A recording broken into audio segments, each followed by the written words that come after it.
زیاد درخواست داشتین که مجددا نرم افزار ساخت شماره مجازی بذارم، چون قبلی از کار افتاده.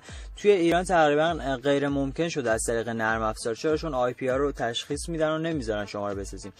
تنها راهش استفاده از سایت‌های جهانی که این سایت‌ها هم خیلی شلوغه و امکان اینکه شما بتونید شماره مجازیتون رو بگیرید 10% یا کمتره.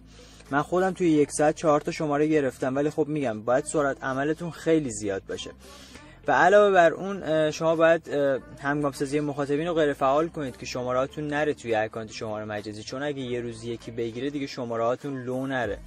و وقتی وارد شدین حتما اولین کاری که بکنید اینه که تایید 2 مرحله‌ای اکانت رو فعال بکنید که کسی قبل از شما نگیره. حالا این چرا میگم باید سریع عمل کنیم؟ حالا توی ادامه آموزش بهتون میگم چرا.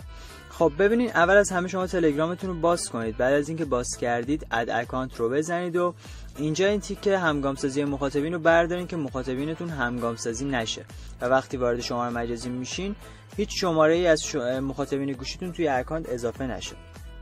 خب ببینین، این یه سایت جهانیه و حالا جهان دارن ازش استفاده میکنن و این سایت هر ساعت 15 تا شماره میده که شما میتونید شماره ها رو بگیرین و از کد ورودشون استفاده کنید. ولی میگم انقدر باید سریع عمل کنید که اون 15 تا شماره رو قبل از اینکه بقیه بگیرن شما بگیرید. خب سریع بعد از اینکه سایت رو باز کردین اینجا یه لیست شماره میبینین. یکی از شماره ها رو بهتر از وسطا بردارین که کمتر کسی گرفته باشه. روی کپی بغلش بزنید و اینجا رنج رو وارد کنید و شماره رو بزنید. رنج اولش مثبت 33 و بعدش هم شماره. بعدش هم این تیک آبی پایین رو کلیک کنید تا بره توی قسمت کد.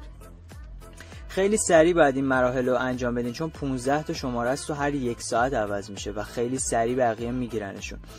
خیلی سریع بعد از اینکه روی قسمت کد رفت اینجا این گزینه رو بزنید تا از طریق SMS ارسال بشه کدتون و بعدش هم سریع برید توی سایت. یه خورده بیاین پایینتر، اینجا یه رفرش هستش، بزنیدش سریع و برین پایین شماره ها. یه لیست از SMS هایی که به شماره ها ارسال شده میادش که آخرین SMS 3 دقیقه پیش بود و هنوز SMS ما نیومده.